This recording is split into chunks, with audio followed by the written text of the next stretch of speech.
Bienvenidos a todos a este canal Historia Clásica, en el que intentaremos seguir la historia de diferentes países, civilizaciones o épocas enteras, basado en fuentes clásicas o contemporáneas a la época. Debido a que algunos eventos duran más o son más cercanos, no podrá haber una regla unánime para todas las series. En esta de Roma, es una historia amplia en la cual no hay mucha documentación fuera de los propios libros de historia y crónicas que se escribieron. El límite se pondrá en obras previas al año 1000 después de Cristo. En esta serie que empieza, atravesaremos la historia entera de Roma, desde la monarquía, la república y finalmente el imperio. Este video abarcará la monarquía y no será uno de los más largos, porque las horas a las que disponemos son muy pequeñas al ser la historia de los reyes, leyenda ya en la misma época en la que las fuentes que tenemos se escribieron. Por lo cual esta historia, a la que ahora se considera más leyenda o mito que historia, será un preludio, un prólogo para entender cómo y en qué formas terminó por existir la República Romana, donde con mayor cantidad de fuentes podremos extendernos más y traer videos de verdad detallados e interesantes. Sin más que decir, empecemos.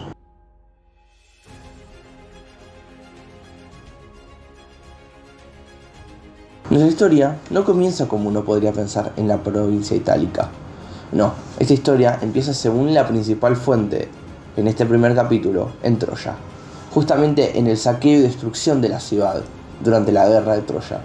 Mientras que la mayoría de los troyanos mueren o son capturados para ser vendidos como esclavos, dos de ellos, Eneas y Antenor, se salvan, porque con ellos no se aplicaron las leyes de guerra al haber sido partidarios de paz y de que Helena volviera con su marido Menelao. No se escaparon por túneles de la ciudad, como en la peli de Troya de 2004. Sin embargo, la historia se divide en la vida de los dos protagonistas, Antenor y una multitud de venetos que habían sido expulsados de Paphlagonia. Si el nombre les suena parecido, prepárense porque los líos de nombres van a incrementar. Porque Antenor y sus hombres llegaron a la costa del norte del Adriático, en la península itálica, y la conquistaron expulsando a los pueblos que allí viven y nombrando a la zona como Troya. Y también crearon de paso ahí la ciudad de Padua, que está al este de Venecia, para que se puedan ubicar geográficamente. Aunque debo decir que esta pequeña historia no tiene demasiada relevancia en el futuro de Roma. Mientras tanto, Eneas, junto con un grupo de troyanos, fue hasta Macedonia y, después de unas vueltas que no están descritas en un texto histórico, terminó en Sicilia. Y si hacemos el caso a la Eneida, incluso pasó por Cartago, donde le rompió el corazón a la reina Púnica Dido y también pasó por el inframundo. Desde Sicilia se fue hasta las tierras laurentinas, alrededor de lo que ahora está en Roma, y llegó hasta el sur de la Toscana, al lugar que también llamaron Troya, porque no había suficientes Troyas para estar tranquilos, e iniciaron un saqueo de la zona. Desde una ciudad salió el rey latino, que de ahí surge el nombre que llevaron los habitantes, que los enfrentó, perdió y firmó la paz. O, según otra fuente, dialogó después de amenazar con una lucha. Tito Livio no sabe precisamente bien, porque como ya dije, era una leyenda incluso en sus tiempos. El resultado es que se casa con su hija, es decir, Eneas se casa con su hija, y funda una ciudad llamada Lavino, en honor a ella, obviamente llamada Lavinia. Pero las cosas no iban a durar tan bien como antes. Pronto se complicaron porque fue turno de atacar de turno. Sí, se llama así. El rey de los rótulos. No, yo tampoco sé quiénes son los rótulos. Pero él era el prometido. Y por ende deseaba quedarse él con Lavinia y no el extranjero. El resultado de la guerra es una derrota de los rótulos, aunque también muere Latino y llegan los etruscos, que por miedo a los troyanos también se unieron a la guerra. El resultado fue que Eneas y sus tropas salieron de la ciudad para enfrentarse a los aborígenes y ganaron.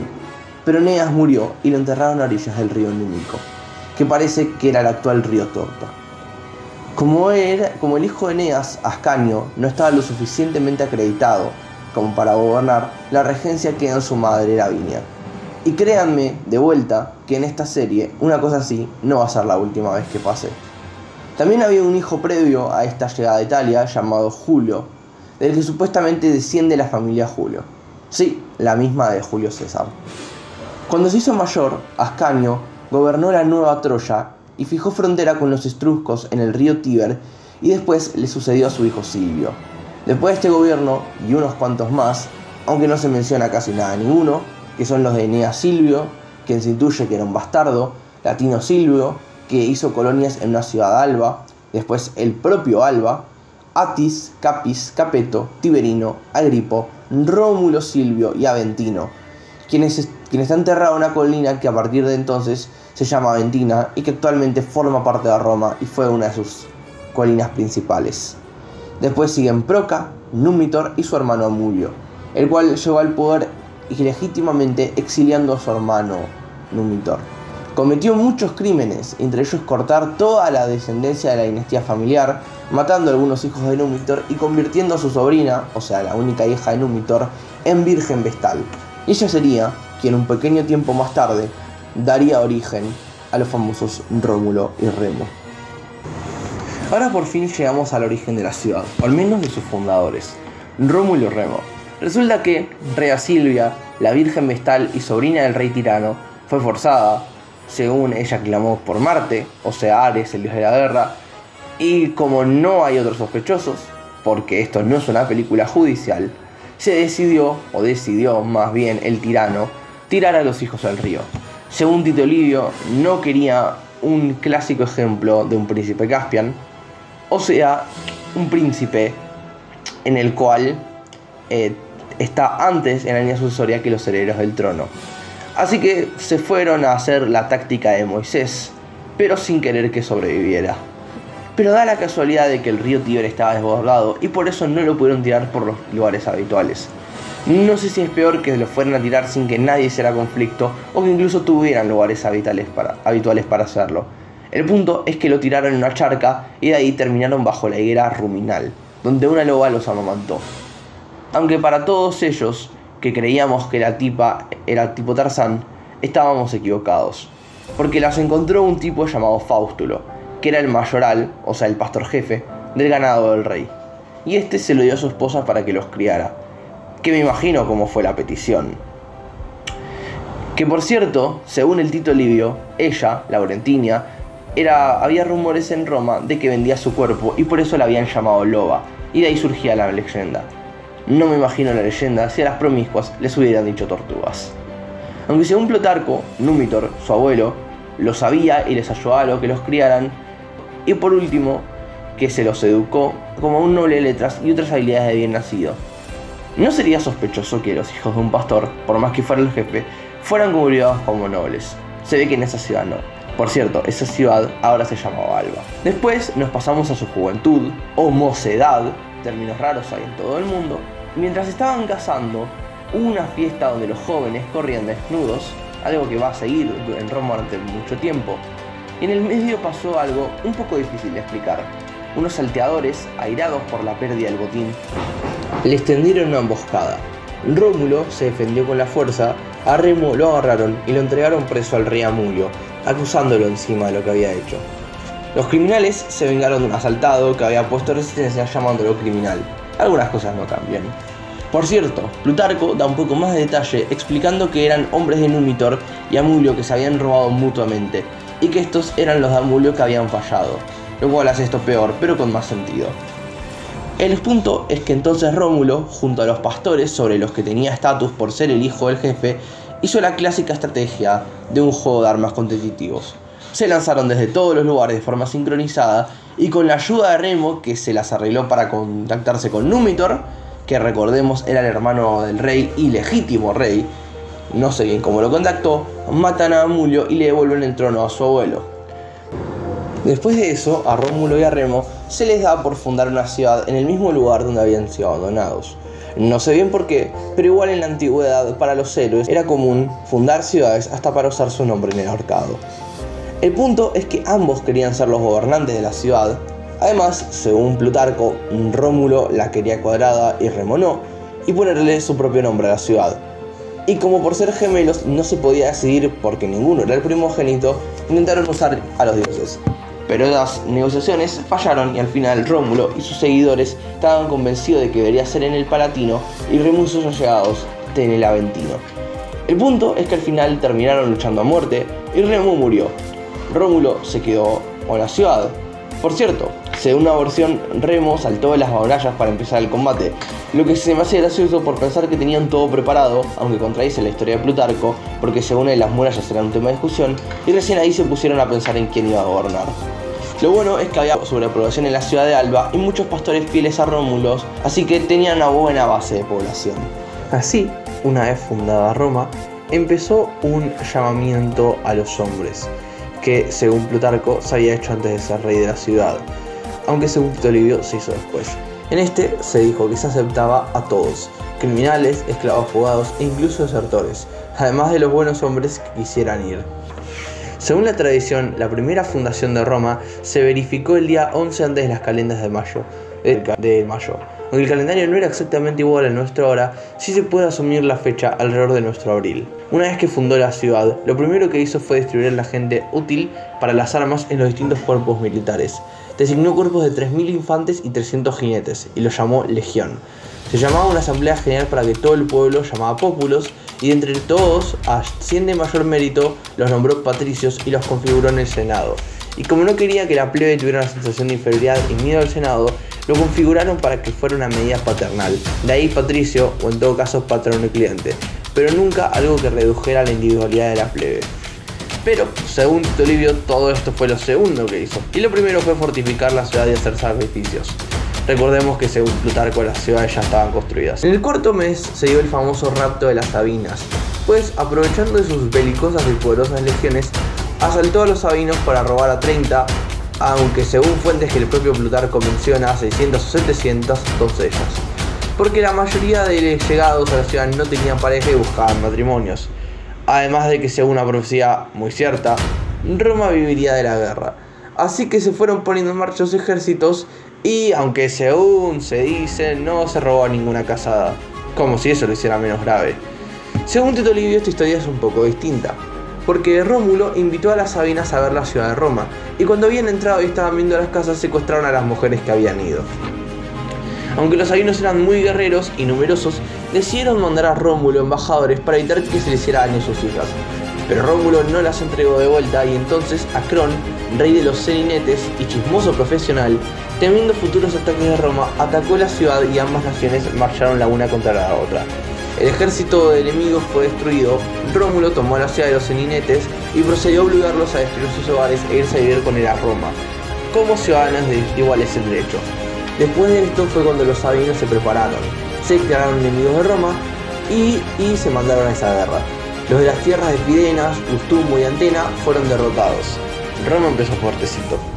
Finalmente el resto de sabinos atacaron y, tras un gran combate, no flaquearon e iniciaron retiradas hacia el Palatino, perseguidos por los sabinos. Pero tras una plegaria a Júpiter y un combate, lograron expulsar temporalmente a los sabinos hacia una zona más alejada de Roma, y después de descansar se prepararon para atacar. Pero fueron interrumpidos por las Sabinas, quienes no querían ni que murieran sus esposos ni sus familiares, y pidieron un alto a la violencia con este discursito. ¿En qué os hemos ofendido? ¿O a qué disgustos os hemos dado para los duros males que ya hemos padecido y nos resta que padecer? Fuimos robadas violenta e injustamente por los que nos tienen en su poder, y después de esta desgracia, ningún caso se hizo de nosotras por el tiempo que fue necesario, para que obligadas de la necesidad a las cosas más odiosas, tengamos ahora que temer y que llorar por los mismos que nos robaron e injuriaron, si combaten o si mueren. Porque no venís por unas doncellas a tomar satisfacción de los que las ofendieron, sino que priváis a unas casadas de sus maridos y unas madres de sus hijos, haciendo más cruel para nosotras, desdichadas, este auxilio, que lo fue vuestro abandono y alevosía. Estas prendas de amor nos han dado aquellos, y así os habéis compadecido de nosotras. Aun cuando apelasteis por cualquier otra causa, deberíais ir por nosotras contenernos. Hechos ya suegros, abuelos y parientes, más si por nosotras es la guerra, llevadnos con vuestros yernos y nuestros nietos, restituidnos nuestros padres y parientes. No nos privéis, os pedimos, de nuestros hijos y maridos, para no vernos otra vez reducidas a las suertes. Mientras que presentaban a sus padres y hermanos a sus hijos y esposos, lo cual implica que había pasado bastante tiempo entre una cosa y otra, entraron a los sabinos a la ciudad, donde las mujeres los convencieron de que vivirían bien en Roma.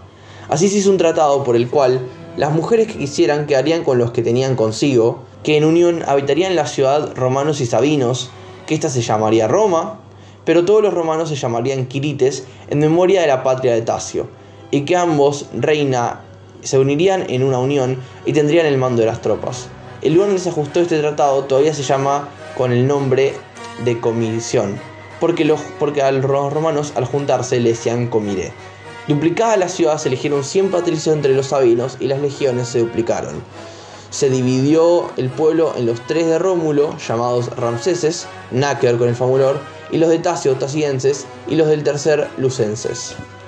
Se dividió la ciudad en tribus y se asignó a cada uno un tribuno, y se asignaron muchas fiestas, que ahora no voy a detallar. Supongo que algún día podría ser un especial de festividades romanas. Se designaron las leyes, que implicaban entre otras cosas, leyes contra el adulterio, el robo, la falsificación de llaves y el asesinato contra hijo. Pero todos los otros asesinatos se llamaron parricidios, y no había pena contra ellos porque no hubo uno hasta tiempos de Aníbal, lo cual, si me permiten, voy a dudar. En medio, los romanos conquistaron a más pueblos y consiguieron alianzas con otros, siendo la más destacable la conquista de Fidenas, para la cual mandaron a la caballería a asaltar las puertas de sorpresa y las tomaron como colonia. En el medio hubo una plaga que fue solucionada matando a los criminales que habían enfurecido a los dioses. Perdónenme que no me detalle, pero son cosas tan de leyenda que me parecen un poco innecesarias de contar. Para este punto, Roma ya tenía 16 años y tenía tanto poder que mandó a traer 4 caballos de bronce que dedicó a Vulcano, o sea, a Hefesto. Mientras los romanos ganaban poder, mientras los más débiles se rendían ante ellos, los más fuertes buscaban una forma de parar la urbe expansiva, y los primeros en atacar fueron los vellanos, los cuales reclamaban como pretexto Fidenas, lo cual según Plutarco era ridículo, pues antes no la habían defendido ni ayudado a sus habitantes. Mandaron entonces a 2 ejércitos, uno sobre la colonia de Fidenas, que ganó tomando muertos o prisioneros a 2000 romanos, y el otro fue contra Rómulo, en el que cayeron 8000 vellanos. Después recuperaron Fidenas los romanos y mataron y capturaron a 14000 vellanos, tras lo cual atacaron y tomaron la ciudad de Velles y firmaron amistad y paz de 100 años, en la cual los vellanos cedían 50 rehenes y daban 100 pagos a Roma. Esta sería la última guerra en la que Rómulo intervino. Tiempo más tarde heredó Alba de su tío Numitor e incluyó a los albanos en su territorio. Más tarde, sin embargo, desapareció sin dejar rastro. Hay varias versiones de dónde estaba y con quiénes, desde que se fue en el Senado, en el templo de Vulcano, o un lago llamado de la Cabra o de la Cierva.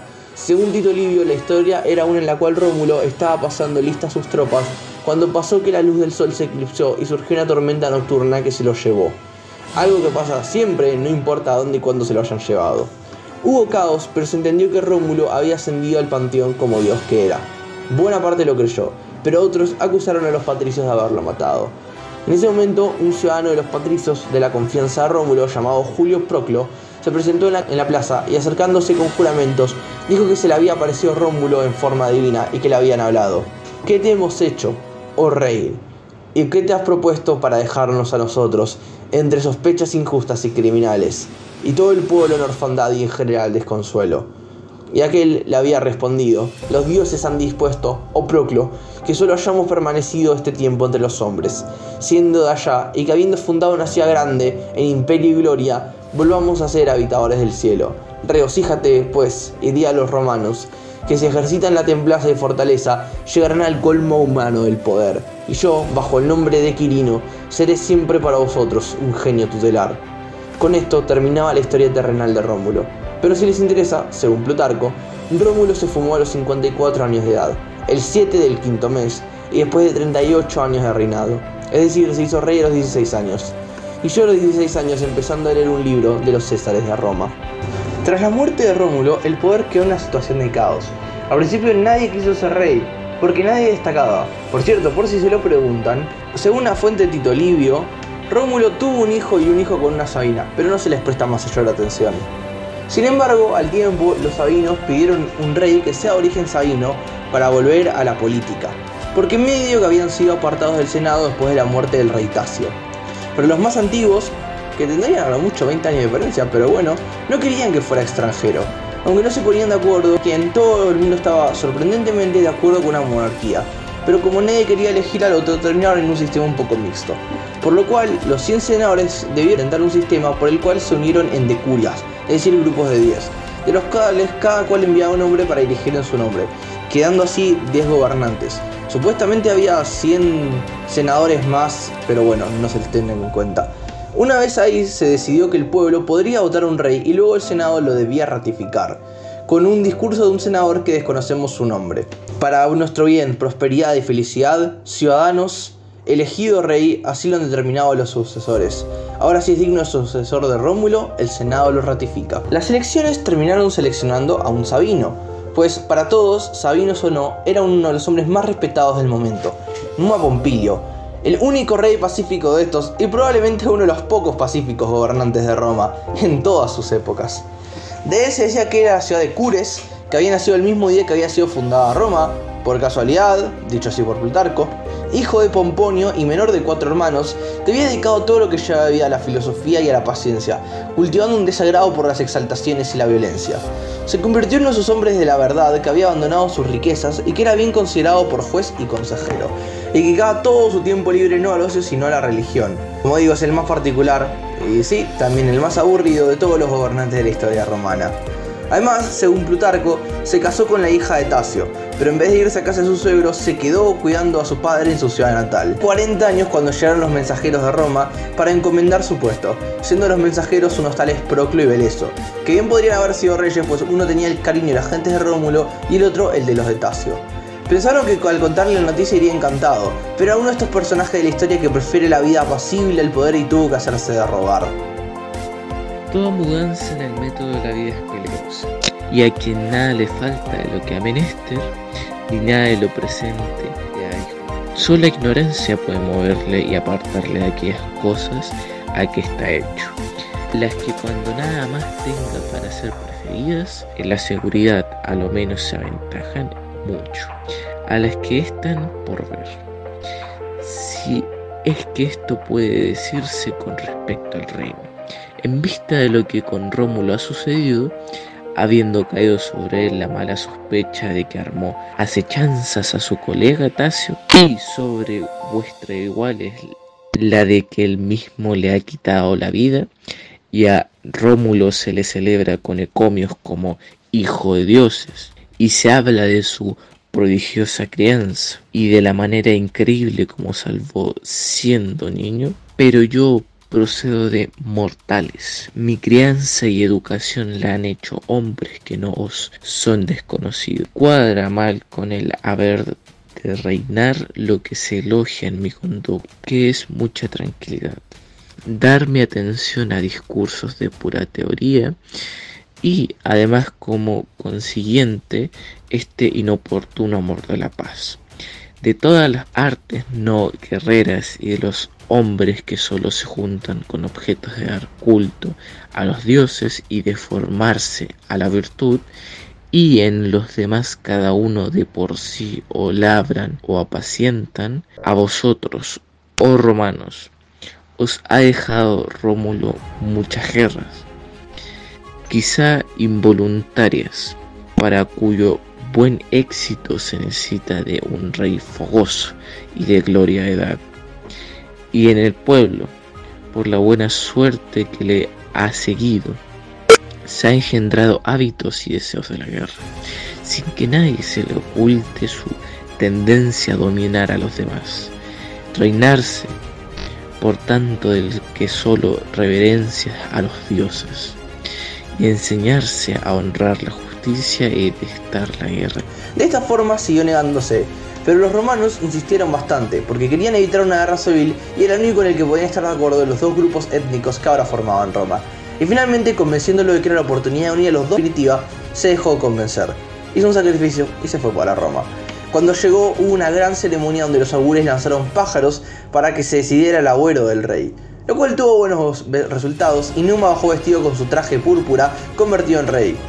Es posible que no tuvieran púrpura en esa época históricamente hablando, pero es lo que dice la narración. Sus funciones como rey empezaron disolviendo los lanceros que habían compuesto la guardia personal de Rómulo, porque no quería ni desconfiar sobre los que reinaban ni reinar sobre desconfiados. Mandó a la diarquía eclesiástica de Roma, compuesta por Marte y Júpiter, agregar a Rómulo en la forma del dios Flamen Quirinal. Decidió que era necesario calmar el espíritu del pueblo romano, muy guerrero y exaltado, cosa que hizo a través de unas fiestas especiales, y les dio cultura, motivándolos a rezar, especialmente a una musa llamada Tácita, es decir, callada y tranquila, por herencia de las tradiciones de Pitágoras, de las que sorprendentemente Numa fue alumno, amigo y contemporáneo, tanto que no solamente trabajaron juntos, sino que sus hijos se llamaron igual, y en Roma pusieron 2 estatuas de bronce dedicadas al más valiente, Alcibíades, no voy a hablar ahora de él, y al más juicioso, Pitágoras. También se le atribuye a Numa el arreglo y creación de los sacerdotes, creando el sistema de pontífices y pontífices máximos, del que él fue el primero. Determinó el número de vírgenes vestales y el castigo porque éstas perdieran la virginidad, el cual era ser apedreadas en la colina. También tenía un aire de arquitecto, porque fundó el templo de Vesta, que era circular y usando como idea diseñar el lugar como si fuera el universo, para que el fuego vestal fuera su centro, según teorías pitagóricas, y que supuestamente le fascinó al viejo Platón, que en este mundo no era viejo, de hecho no creo que hubiera nacido. Al mismo tiempo, tras arreglar los sacerdotes, erigió al lado del templo vestal la Regia, el palacio real, donde pasaba su tiempo ocupándose de las cosas más sagradas y unos magisteres para que ceremonias religiosas se asegurasen de que la gente descansara. Entre otras cosas que hizo fue crear la primera Casa de la Fe, un calendario más organizado que el anterior, y creó las famosas Puertas de la Guerra, que en Tito Livio se especifica que estaban en un templo de Jano, pero es de ley que estén abiertas cuando hay guerra y que se cierren hecha la paz. Sabemos que va a ser casi imposible mantenerse cerradas, y aún así por 44 años se mantuvieron cerradas durante el gobierno de Numa. Su vida familiar es un poco caótica, así que voy a citar directamente a Plutarco, porque resumirlo está complicado. Algunos dicen que ni estuvo casado con Tracia, ni fue padre sino de una sola hija llamada Pompilia, pero otros, además de esta, le dan 4 hijos, a saber Pompón, Pino, Calpo y Mamerco. Otros dicen que Pompilia no fue hija de Tasia, sino otra segunda mujer con quien se casó siendo ya rey, llamada Lucrecia.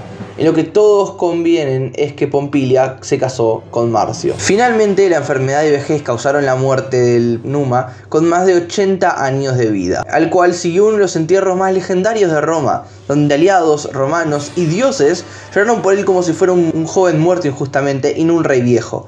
Lo enterraron en 2 cajas, una con su cuerpo y otra con sus libros sagrados. Así llegaba el fin del segundo rey de Roma, el más pacífico, justo antes de llegar al, con perdón de Rómulo, el más belicoso. Este rey, mucho más belicoso, fue Tulio Hostilio. Después de la muerte de Numa siguió un pequeño interregno. Sin embargo, con el sistema de elección ya determinado, fue elegido rápidamente Hostilio, nieto de otro Hostilio que había luchado contra los sabinos en la batalla de la ciudadela de Roma y se había destacado en ese combate.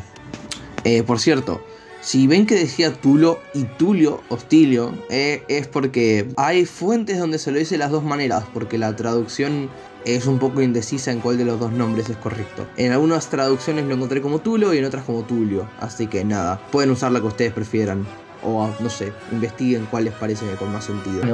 De Alba, la misma ciudad en la que habían nacido Rómulo y Remo, se enviaron peticiones de reparación con la esperanza de que se negaran y pudieran ir a la guerra, lo cual sucedió.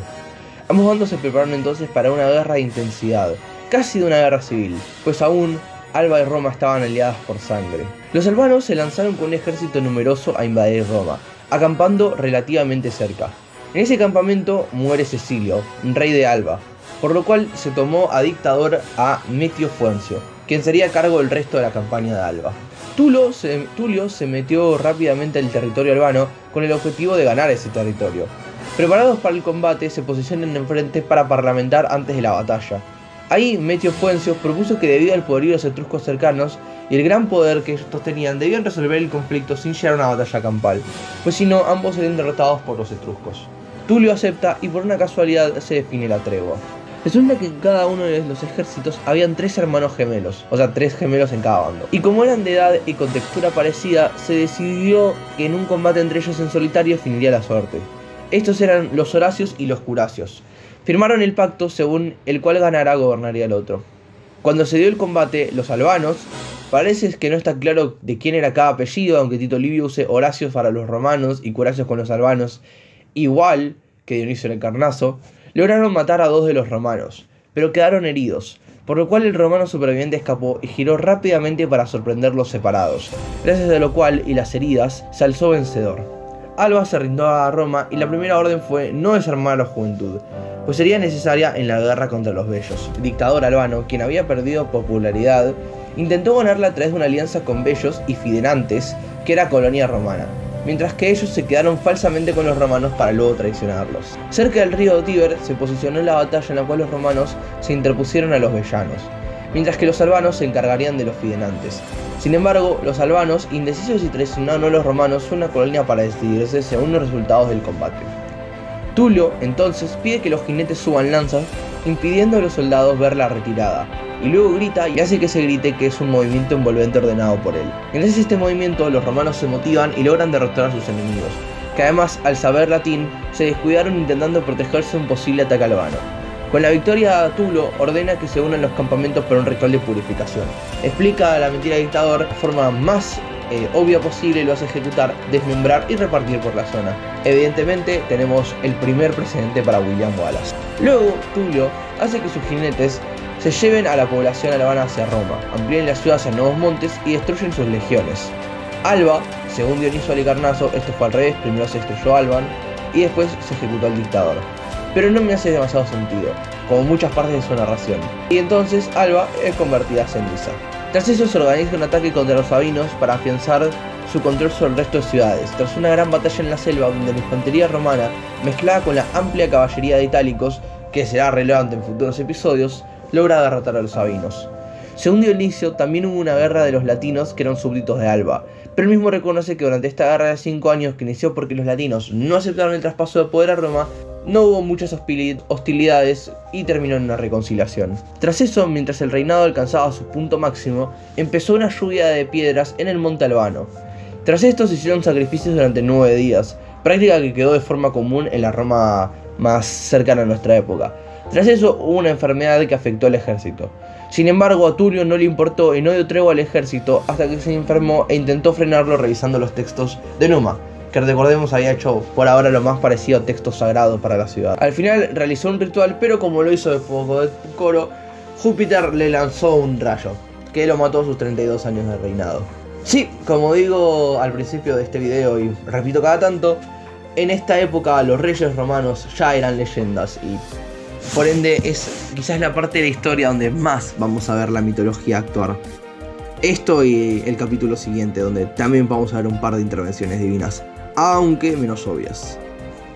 Sí, como digo al principio de este video y repito cada tanto, en esta época los reyes romanos ya eran leyendas y por ende es quizás la parte de la historia donde más vamos a ver la mitología actuar. Esto y el capítulo siguiente, donde también vamos a ver un par de intervenciones divinas, aunque menos obvias. Volvemos a las tradiciones porque otra vez empieza un interregno que se resuelve con elecciones y ratificación del Senado. Esta vez eligió a Anco Marcio, quien era nieta del rey Numa por vía materna. Por eso lo primero que consideró fue traer de vuelta la estabilidad religiosa a Roma, por lo cual estableció que debía hacerse una regresión a las normas de su abuelo. Mandó que se copiaran y colocaran en las calles todas las normas religiosas. Los latinos vieron la aparente debilidad de este rey y reanudaron la ofensiva. Pero Anco recordaba a Numa, pero también a Rómulo.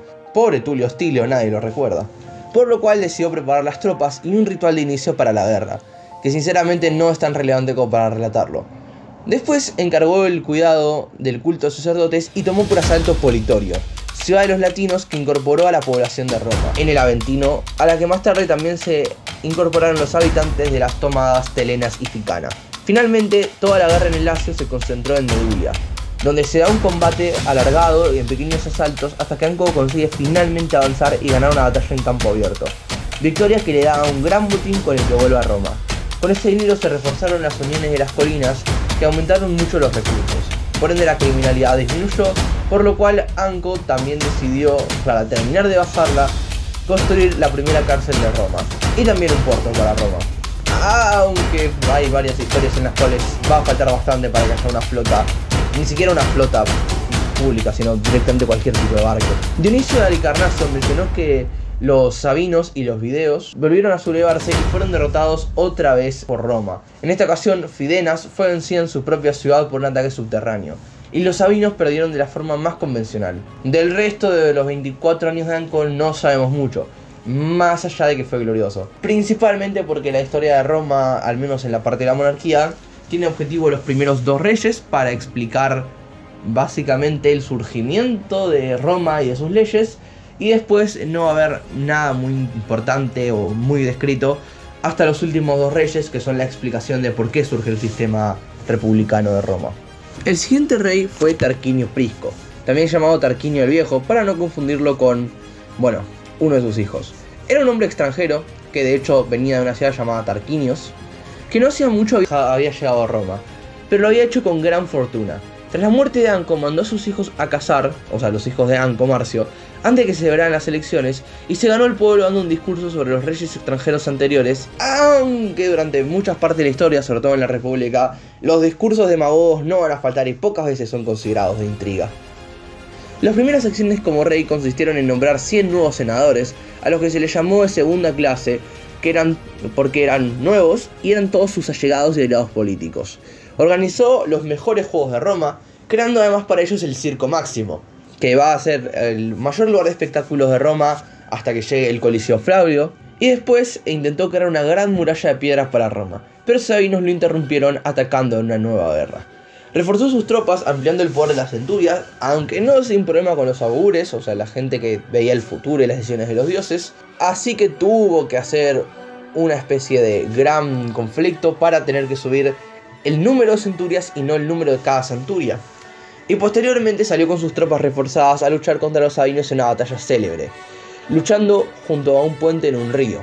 Mandó que se mandaran troncos en llamas hasta el puente hasta que se prendió fuego, lo cual consistió en asustar a los sabinos, posiblemente sus jinetes, quienes terminaron cayendo y sin punto de retirada, por lo cual fueron rápidamente vencidos. Tarquinio envió a los prisioneros y botín a Roma y siguió adentrándose en el territorio sabino, hasta que logró obtener la ciudad Colasia y sus alrededores, terminando la guerra sabina, que ni siquiera tiene número porque hubo como 500, y entrando triunfal en Roma. Tras esto dirigió una guerra con los latinos, tomando plaza todas las ciudades de esos pueblos, hasta someter a toda la nación y firmar la paz. Según Dionisio Halicarnaso, también se enfrentó con los tirrenos durante ese tiempo y fue también capaz de derrotarlos. Luego regresa con los proyectos urbanos, creando el resto de la muralla que le faltaba a Roma y edificando el Capitolio. En medio de esto nace Servio Tulio, un joven que cuando nace está rodeado por las llamas. El niño fue predestinado a ser grande. Era un hombre el cual fue criado en todas las necesidades de un rey por Tarquinio el Viejo y llegó a vivir en su mansión y a casarse con la hija de Tarquinio. Y sería el último de los buenos reyes de Roma. En su mansión, un tiempo más tarde, aparecieron los dos hijos de Anco, que siempre habían considerado indigno a Tarquinio en su gobierno. Ambos simularon una fuerte pelea que tomó la atención de todos los sirvientes y el rey, más porque estaban equipados con herramientas filosas, hachas y picas, por lo cual el rey pidió saber la explicación. Uno de ellos inició el proceso de contarle una historia falsa, mientras tanto el otro lo mató de un hachazo en la cabeza antes de que los dos se fueran corriendo hacia afuera, mandando a su Tarquinio en el 38º año de su reinado. El ascenso de Servio Tulio es mucho más complicado que los anteriores.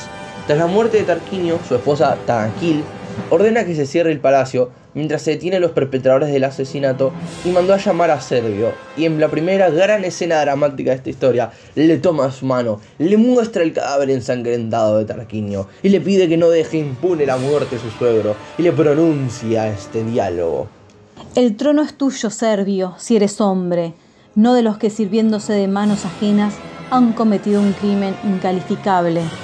Alza el frente y déjate guiar por los dioses que preanuncian tu gloria futura, rodeando tu cabeza de llamas divinas. Ahora es el momento de despertar de verdad. También nosotros, aunque extranjeros, hemos reinado. Ten presente quién eres, no cuál fue tu nacimiento. Si tus ideas se embotan, al menos sigue las mías. No sé cómo lo obtuvo nuestro historiador. Luego procede a decirle a la multitud que el rey solo estaba aturdido y que la herida no era tan grave, mientras dice que Servio se ocupará de los asuntos de gobierno mientras haga falta. Se ocultó durante un tiempo más la muerte del rey, y cuando se supo que Servio ya había conseguido un poder político mayor y fue incluso ratificado por el pueblo, se oficializó la muerte del rey y terminó quedando como rey.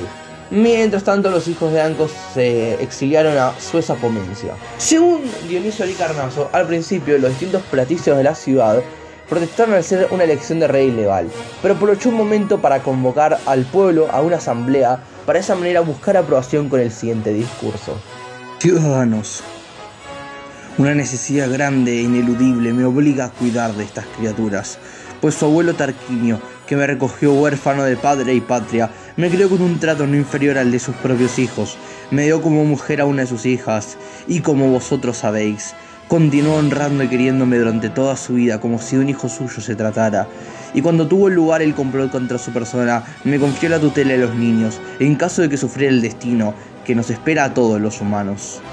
Escuchad ahora los beneficios que personalmente me dispongo a otorgaros, motivo por el que he convocado a la asamblea, con la intención de ayudar a aquellos de vosotros que tienen ya dudas contraídas, que no pueden pagar por falta de deudas y de recursos. Les doy mi palabra, la fortuna y el dinero necesario para saldarlas llegará, con el fin de que no sean privados de su libertad quienes han consolidado la de muchos, pues son ciudadanos y han soportado muchas penalidades por la patria. Por otro lado, no permitiré que se prive la libertad por deudas a quienes las contraigan en el futuro, y estableceré una ley para que nadie preste dinero sobre la libertad personal, pues considero que a las prestamistas les basta con apoderarse de los bienes de los deudores. Para aligerar en el futuro los impuestos que pagáis al erario público, carga que os obliga a los pobres a tomar dinero prestado, ordenaré valorar todos los patrimonios y que según esta valoración, cada uno pague justo lo que le corresponda, para que sea conveniente para todos, los que tienen mucho, que paguen mucho, y los que tienen poco, poco. Como he sabido que sucede en las más importantes y bien gobernadas naciones. Me parece que no deben ser dueños de la tierra pública que, conquistada con armas, poseéis los más desvergonzados como ocurre ahora, tanto si la han obtenido por favor como si la han adquirido por compra. Por el contrario, debéis ser sus dueños los que no tengáis ningún lote de tierra, para que, como hombres libres que sois, no os veáis obligados a ser jornaleros ni a cultivar las posesiones ajenas en lugar de las vuestras, pues no podría desarrollarse un noble espíritu en unos hombres que carecen del sustento diario. Pero por encima de todas estas medidas, he decidido establecer un gobierno justo e imparcial, y una justicia igual para todos y con respecto a todos. Algunos llegan a tal grado de arrogancia que se creen en el derecho de ultrajar a los plebeyos y no consideran hombres libres a los que sois pobres, con el fin de que los más poderosos reciban justicia y se sometan a ella en las mismas condiciones que los débiles, promulgaré unas leyes guardianas de la justicia que impidan la violencia, y yo nunca dejaré de ocuparme personalmente de la igualdad de los derechos de todos. Para tranquilizar un poco más la situación política, o al menos distraerla, se decide renovar la guerra con los bellos, pues acababa de terminarse la tregua. Tito Livio solo menciona que brilló la suerte y el valor de Tulio. Dionisio da un poco más de detalle, contándonos que la guerra duró 20 años, inició con los bellos, después con los habitantes de Cere y después con los tarquinios. En ella se realizaron varias incursiones al territorio del otro y terminó ganando Tulio, obligando a someter a todos al yugo romano, aunque dejándonos de tratados previos, salvo a las primeras ciudades que las desposeyó de su territorio. Posteriormente realizó muchas tareas de organización civil, dividió a Roma en sus 4 tribus. Por cierto, a lo largo de todos estos videos, estas 4 tribus van a pasar a ser muchas, así que, bueno, no creo que sean fáciles de entender. Piensen que eran algo así como barrios con cierta institución cada uno. Estableció la organización de un censo para hacerlo, quedando divididos en clases. La primera clase, los que tenían más de 100.000 haces, la segunda clase de 75.000 a 100.000 haces, la tercera clase de 50 a 65.000 haces, y la cuarta de 25.000 a 50.000 haces, y al resto no les dio una clase. Estas se usaron para fijar el sistema de centurias. El sistema de centurias va a estar basado en varias clases, siendo vélites, astates, príncipes, pero lo más importante es que los de clase más alta se los llamó equites, y eran los que tenían derecho a usar jinetes. En este censo original se sentaron 80.000 ciudadanos, y para que pudieran estar todos en la ciudad decidió ampliarla añadiendo las colinas Quirinal y Viminal. Además decidió que para no tener que depender de las armas, establecer medidas diplomáticas y construir un gran templo de Diana en honor o buscando igualar el templo de Diana en efecto, la famosa maravilla del mundo que era un banco y que se quemó durante el nacimiento de Alejandro Magno. En medio de esto es importante contar que con su mujer Tarquinia, hija de Tarquinio, había tenido 2 hijas y cuando llegaron a la edad para casarse, las casó con los nietos de Tarquinio el Antiguo. Sí, efectivamente, con sus primos. Mayor con menor y menor con menor, pensando que así funcionarían mejor los matrimonios. Pero resultó que no fue así, porque las parejas estaban puestas al revés. Lucio, el mayor, era arrogante, atrevido y tiránico, y se casó con una mujer buena y amante de su padre. Mientras tanto, Arrunte era pacífico y razonable, y se casó con una mujer impía que odiaba a su padre. No se sabe bien por qué. En resumen, la buena se casó con el malo, y el bueno se casó con la mala. El punto es que con el tiempo, los malos se dieron cuenta de este extraño matrimonio equivocado, y decidieron unirse, esto siendo Lucio Tarquinio y Tulia. Tulia lo mandó a llamar y lo convenció de que mataran a sus respectivas parejas y se casaran juntos. En una conversación que está citada y que no tiene sentido que se haya citado, porque no creo que hayan explicado esto al público, y menos considerando el final que tuvieron. A Tarquinio no le pareció una mala idea e intercambiaron promesas.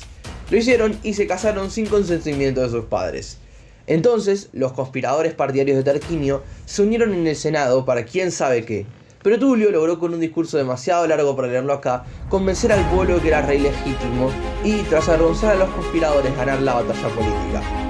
Por eso, aconsejado por su nueva esposa Tarquinia, Tarquinio se volvió cercano a Tulio de manera amistosa para que bajara el control sobre él.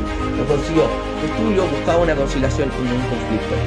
Sin embargo, mientras estaban un día en el Senado, Tarquinio insultó a su suegro, Tío, diciéndole usurpador por ser hijo de esclavos y no un digno sucesor de Tarquinio antiguo. Tulio se levantó para intentar echarlo por siempre, pero Tarquinio aprovechó para hacerlo desde las escaleras y tirarlo, además de proclamarse rey. Tulio le dijo que debían asesinarlo y mandaron unos servidores armados a buscarlo y lo mataran, ya que este había de las escaleras. Lo encontraron en la puerta de su casa y lo asesinaron. Dejaron el cadáver para que fuera pisoteado por los carros y las mulas que salían en la casa, terminando así su reinado de 44 años y iniciando el último reinado de Roma. Después de 2 reyes que habían empezado a torcer un poco las reglas de la monarquía electiva, se acabó esa elección. Y ahora, con un tirano del poder, empezaría un terror en Roma que va a acabar con la democracia. Pero para ver eso, primero vamos a tener que ver cómo fue su no demasiado largo reinado. Lo primero que hizo fue prohibir que su padre fuera enterrado en un gran funeral que recorrería Roma en un féretro en el que el rey iba a ir bien adornado y enterrado con honores, pues temía que el pueblo, que estaba conmocionado por la muerte del rey, terminara con violencia hacia él antes de haber consolidado el poder. Por lo cual su esposa Tarquinia lo llevó a escondidas hacia las afueras y lo enterró, para después morir. Según algunos por tristeza y según otros lo mataron Tarquinio y Tulia, para evitar que en su devoción por su esposo hiciera algo para arrebatarles el poder. Primero realizó medidas de seguridad, consistentes en la creación de una guardia de hombres de élite. Además decidió resolver los problemas políticos en su palacio, llamando ahí a resolverse y no dejando acercarse a nadie al que no quisiera llamar. Además, en estas reuniones resolvía las cuestiones de justicia según se le placía y no según las leyes. Cuando poseyó con fuerza el poder, utilizó a sus seguidores. Dionisio dice que los sobornó, pero se suponía que eran seguidores, para que presentaran cargos contra hombres influyentes y que o estaban en contra suya o eran muy ricos, y los hacía defender su vida en tribunales. Varios se fueron, varios perdieron por la decisión subjetiva del rey o fueron asesinados en secreto. Por lo cual el Senado fue perdiendo a los enemigos de Tarquinio y a los hombres honrados. Así que él fue creando el suyo propio basado en sus aliados. Al principio los plebeyos, quienes tenían problemas con el Senado, acá no se los describe mucho, pero van a ver que durante la época de la República eran muy constantes. Y tenían que ver sobre todo que en esta época, si no tenías plata para pagar una deuda, te podían esclavizar. El punto es que por estos problemas se alegraron por sus desdichas, pero pronto comenzaron las propias. Se llama karma. Así les quitó sus derechos el de que les había dado el rey de su rey anterior. Les prohibió reunirse para que no conspiraran y les hizo pagar sus necesidades de dinero. En breve esta historia aparece sacada del Plan Cóndor. Por último, implementó trabajos comunitarios pensados que no eran por crimen sino aleatorios, para que no fueran ociosos los plebeyos. Sin duda se iba directo a una rebelión. Ahora su atención se dirigió hacia los sabinos, porque la guerra en Roma era siempre importante para mantener al pueblo unido. Pero para que esto esta vez fuera definitivo, buscó apoyo en los sabinos. Gracias a la ayuda de un hombre llamado Manlio, que supuestamente era descendiente de Odiseo, Ulises y de Circe, aunque el nivel de incomprobable de esto es altísimo. El punto es que él era un hombre de importancia entre los latinos y ayudó a que se diera una asamblea a cambio de casarse con la hija Tarquinia. En esta asamblea Tarquinio logró convencer con un discurso que no está transcrito a los latinos, hasta la aparición de un hombre llamado Turno. Lo de los nombres raros nunca pasó de moda en Roma. Él era otro hombre influyente, rival de Mamlio, y que había pretendido casarse con la hija Tarquinio. Y con otro discurso sobre cómo Tarquinio con el poder no los beneficiaría y cómo era un ser soberbio y terrible, tampoco tenemos este discurso. Y de esa forma logró aplazar la decisión final. Pero esa noche Tarquinio sobornó a los principales criados para que colocaran espadas en su equipaje y con ese argumento acusó a Turno de traidor y asesino. Y consiguió que lo ejecutaran y firmar el pacto de alianza con los latinos, en el que además ganaba control sobre ellos. Luego mandó solicitudes de alianza y amistad a los pueblos hérnicos y a los volscos. Los hérnicos aceptaron y 2 pueblos volscos también, Esetra y Ancio. construyó un templo para las 4 comunidades con una fiesta anual para mantener la alianza. Después de esto consolidó así la Alianza Latina. Ahora, con buena parte del Lacio bajo su poder, se lanzó a una guerra contra los sabinos. Devastó sus campos y condujo contra los habitantes de Sueza, que eran muy prósperos. Después de un asedio tomó la ciudad, mató a los que se oponían, capturó prisioneros esclavos y consiguió un gigantesco botín, el cual gastó un diezmo para construir un templo y destruyó el resto de sus soldados. Una cantidad grande, según el texto. Posteriormente también tomó Féretro, que sufrió un destino bastante similar a Sueza. Posteriormente, después de las derrotas, se selló la paz, pero pronto inicia una guerra contra un pueblo albano llamado Gavios. La guerra inició por presión de los antiguos habitantes de Suecia, pero pronto se estancó, a favor de los romanos, pero sin que ninguno de los habitantes consiguiera penetrar. Por lo cual Tarquinio se le ocurrieron los estratagemas más legendarios de la historia antigua, junto con el caballo de Troya, aunque bastante menos famoso. Sexto Tarquinio era el hijo mayor del rey. Fingió estar en desacuerdo con él por motivos bélicos.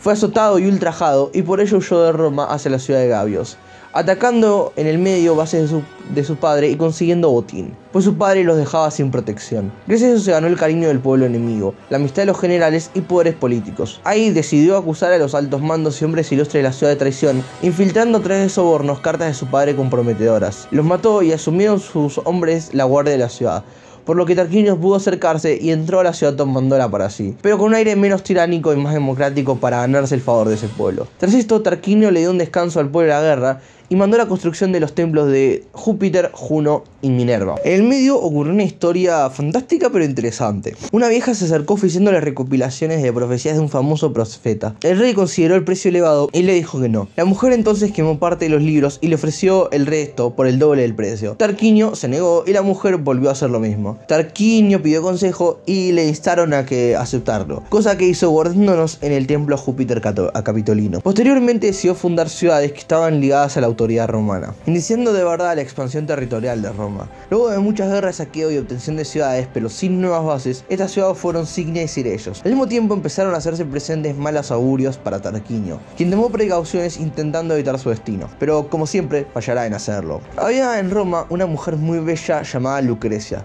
que además era prudente. Su hijo intentó seducirla, pero le fue imposible, por lo cual le pidió de favor si se le dejara dormir un día en su casa, lo cual parece que no era raro. En medio de la noche se escabulló en la habitación de Lucrecia y le puso una daga en el cuello y la amenazó para que mantuvieran relaciones. Lucrecia no aceptó, por lo cual le puso dos opciones: o lo hacía y disfrutaba del reinado de las ciudades nuevas y conquistadas y en un futuro de Roma, o no solo la mataría, sino que la mataría también a uno de sus esclavos y lo colocarían en la cama para deshonrarla tras muerte. Finalmente la mujer aceptó. Al día siguiente, satisfecho, Sexto regresó a su hogar y la muchacha fue vestida de negro a Roma solo con una daga. Cuando entró en casa de su padre, donde también había algunos parientes, les contó lo sucedido y procedió a suicidarse. Tras esto, el padre Lucrecia realizó un llamamiento para que se acercaran a su casa los más distinguidos hombres de Roma, los cuales decidieron que valía más morir por la libertad que seguir aguantando un tirano. Ahí un hombre llamado Publio Valerino fue hacia el ejército para buscar sublevarlo. En el medio se encontró con dos hombres importantes, Colatino y Lucio Junio, apodado Bruto, es decir, tonto. Este Bruto es bastante importante. Él era nieto de Tarquinio, el antiguo, y por ende, al ser nieto de Tarquinio el antiguo, era también primo del Tarquinio actual. Pero su padre fue asesinado por el propio Tarquinio durante el principio de su mandado, por lo cual él decidió fingir ser idiota. Así que Tarquinio lo tomó como su hijo para básicamente obtener el cuidado de su patrimonio. Tiempo más tarde enviaron a los hijos menores de Tarquinio, junto con Bruto, al oráculo de Delfos, el cual, tras pedirle los clásicos tributos religiosos, en el que Bruto ofreció una flauta en madera, pero con oro en su interior, preguntaron quién estaba destinado a gobernar a los romanos. Y la pitonicia respondió que sería el primero en besar a su madre. Los hermanos pensaron y discutieron por quién la besaría primero, pero Bruto, fingiendo que se tropezaba, besó a la tierra, es decir, a la madre Gea. Después de este pequeño parón en la narración, lo más importante es que Bruto insistió a la gente a expulsar a Tarquinio, para lo cual trazó un plan, el cual voy a copiar entero dentro de la narración. En primer lugar, tengamos vigiladas las puertas de la muralla para que Tarquinio no se entere de nada de lo que la ciudad se dice o hace contra la tiranía antes de que nuestros preparativos estén listos. Luego, llevemos al foro el cuerpo de Lucrecia tal y como está, empapado en sangre, expongámoslo a la vista de todos y convoquemos al pueblo a una asamblea. Se haya reunido y veamos que el foro esté lleno, que Lucrecia y Colatino se adelanten. cuenten todo lo sucedido y lamenten su suerte, después que todos los otros se presenten y cada uno condene la tiranía y exhorte a los ciudadanos a la libertad. Esta exhortación coincidirá con el deseo de todos los romanos, si nos ven a nosotros, los patricios, a la cabeza de la lucha por la libertad, pues han sufrido muchas calamidades de manos del tirano y solo necesitan un pequeño pretexto. Y cuando tengamos al pueblo deseoso de poner fin a la monarquía, concedámosle la oportunidad de votar la no pertenencia de Tarquino como rey de los romanos y enviemos rápidamente a los del campamento su decisión al respecto. También, si los que tienen las armas se enteran de que en la ciudad la situación es totalmente adversa a los tiranos, se mostrarán bien dispuestos a luchar por la libertad de su patria, pues ni lo retienen ya los regalos como antes, ni pueden soportar los ultrajes de los hijos y aduladores de Tarquino. Posteriormente se propusieron qué sistema político debía haber, desde la monarquía con otro rey, el control completo del Senado y la democracia ateniense. Finalmente, Bruto decidió que temporalmente había gobernantes de un año elegidos por el pueblo y ratificados por centuriones, senados y augurios, los cuales se terminaron convirtiendo en lo que llamamos cónsules. El plan salió como se esperaba que saliera y los tarquinios terminaron expulsados, y el poder recayó en Lucrecio como interrex, durante el tiempo en el cual duró la revuelta hasta que finalmente se hicieron las votaciones a cónsules, empezando así la República Romana. Y hasta acá el primer capítulo de la historia romana. En el siguiente veremos la historia de la República hasta la invasión celta o gala de Roma. Espero que les haya gustado y nos vemos en el siguiente video. Las fuentes que estarán en la descripción, pero sobre todo para la gente que está en Spotify las voy a decir, son Ad Urbe Condita o Historia desde la Urbe de Tito Livio, Historia de la Antigua Roma de Dionisio de Halicarnaso y las biografías de vidas paralelas de Plutarco, específicamente las del propio Rómulo y las del Numa Pompilio. Hasta el siguiente video. Adiós.